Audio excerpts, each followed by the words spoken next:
This is Michael Popok, Legal AF. There's some other analysis coming out of this weird, unhinged, chaotic presser by Donald Trump at Mar-a-Lago. Is he quietly quitting his own campaign? Are we watching Donald Trump step back and try to head for the exit of his own campaign, leaving J.D. Vance there in the middle of the spotlight? There's no other. It is a way. First of all, that observation is not mine. It's conservative political commentators watching Donald Trump in action since Vice President Kamala Harris and Tim Walz have surged past him in the polling. And they're wondering if, since Butler, Pennsylvania, Donald Trump is just, or as one political action committee put it, one egg short of an omelet. Are we watching the complete, not only dementia of Donald Trump, based on the lies and the untethered to reality comments and misstatements about facts and refusal to acknowledge facts? Are we watching him walk away from his own campaign? That is one way to explain why there's been a complete lack of campaigning by Donald Trump since Pennsylvania.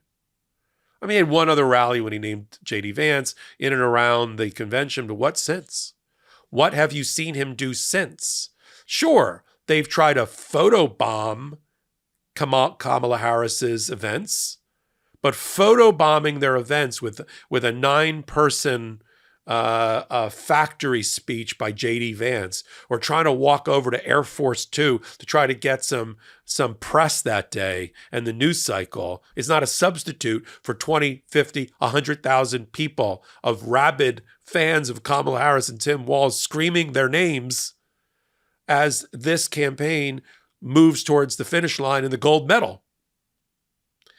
What are you watching on the Trump side?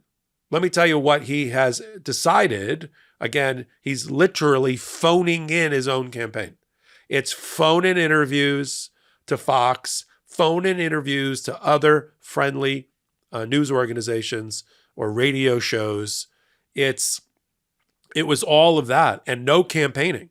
Compare that to 8 or 9 major rallies by the Kamala Harris, Tim Walz whistle stop tour, and the adulation that they're getting and the energy and the big mo that they're getting, very Obama-like in that way.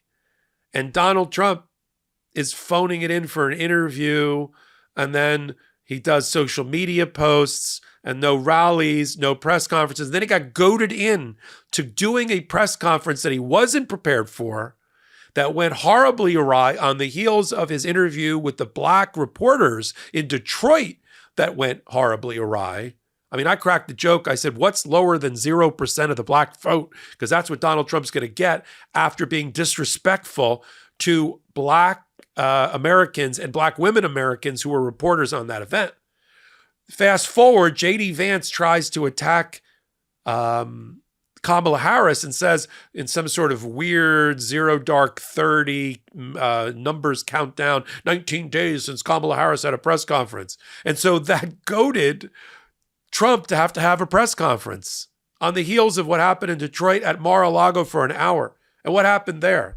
These are the words of Republican observers, not Democrats, that it was angry, that the press conference was rambling, incoherent, demented, complaining, and lie-filled. You want to know what one conservative Republican said who questioned whether Donald Trump is walking away from his own campaign, quietly quitting his own campaign, phoning it in?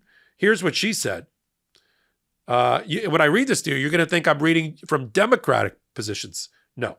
Marianne Mancuso, who is a conservative political strategist, said while she was just before the presser and while she was watching it, Trump is quiet quitting his own campaign. She said Trump is panicking. When she watched the press conference, she noted that he was spiraling. And after watching it, she said, Trump is not okay.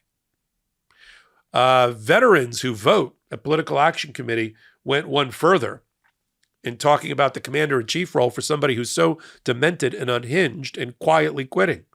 They said, if watching Trump's public meltdown at Mar-a-Lago right now, you think he's stable and cognitively able enough to entrust the lives of our troops and the lives of our families, we don't know what to tell you. The old man is one egg short of an omelet.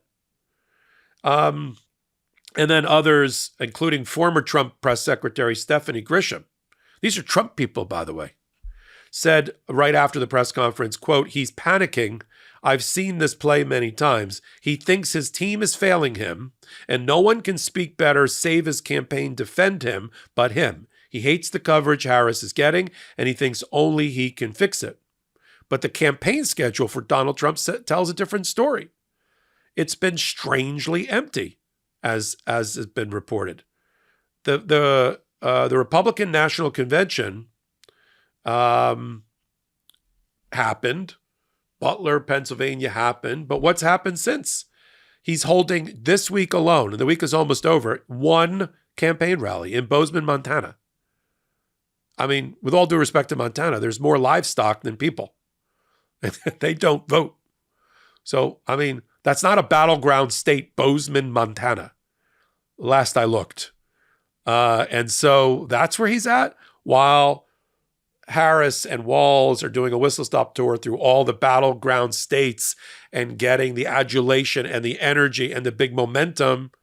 Donald Trump has one campaign event this week and then tries to use on the cheap a press conference that goes horribly awry, surrounded by people that can't control him or give him proper messaging or campaign strategy. Who's their great campaign strategist? I know Chris LaCivita. Is that it? J.D. Vance? J.D. Vance barely won his own primary in Ohio recently, and only because he kissed Donald Trump's butt and got a final endorsement. A failed Silicon Valley venture capitalist who couldn't raise any money in Silicon Valley. A guy who wrote one book. A guy who served in the military carrying around a typewriter, a laptop, and a camera instead of being in the front line. He's going to be the great military strategist, the great political strategist for Donald Trump. What was his grand idea? Lumen is the world's first handheld metabolic coach. It's a device that measures your metabolism through your breath. And on the app, it lets you know if you're burning fat or carbs and gives you tailored advice to improve your nutrition, workouts, sleep, and even stress management.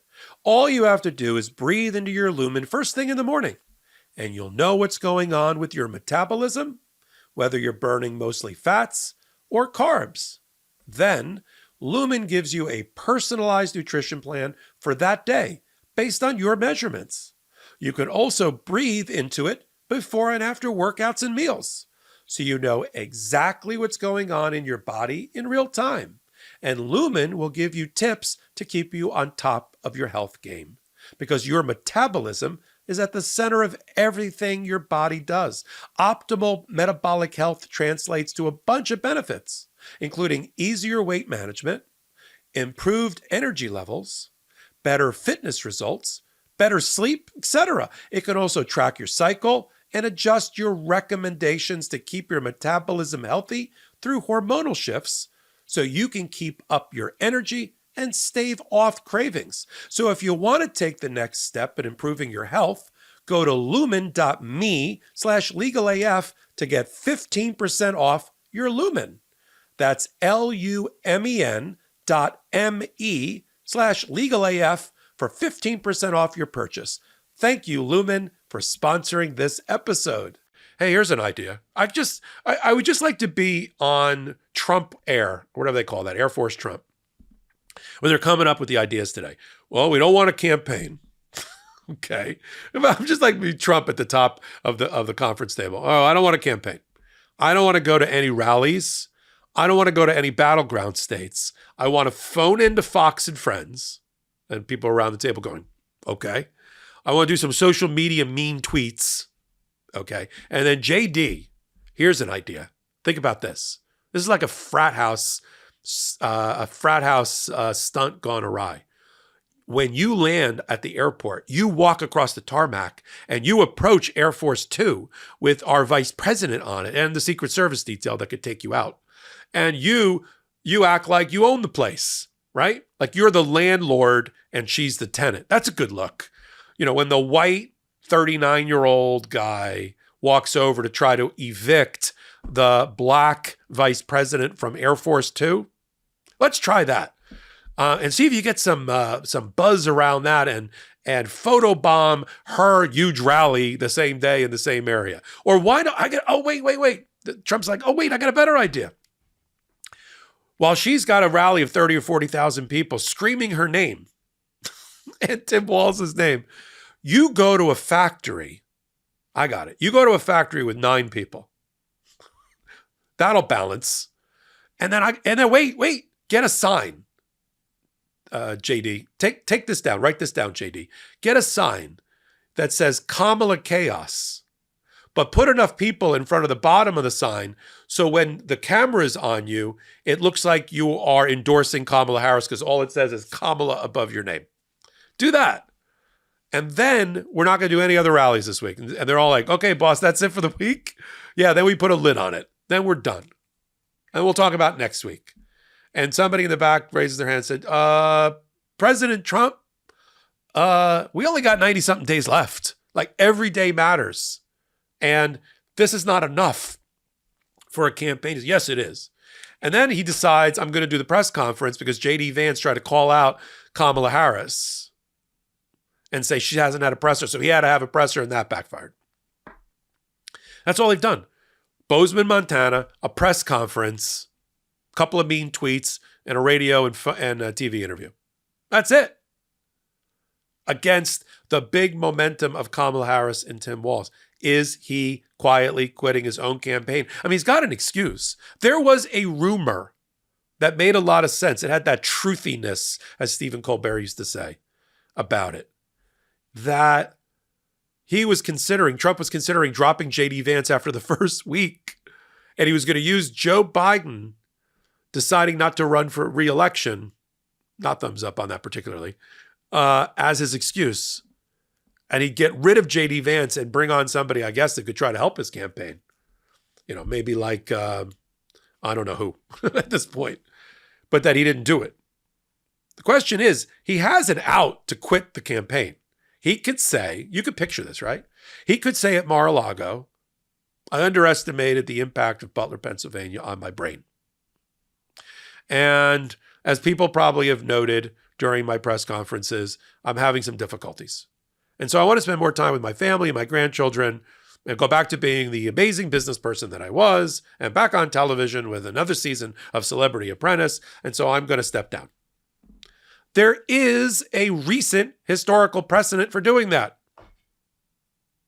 President Biden, right? And the American people responded so favorably to that happening. Trump could do it. And if he's not going to do it, he's just going to phone it in, not do campaign rallies against the surging Kamala Harris, apparently.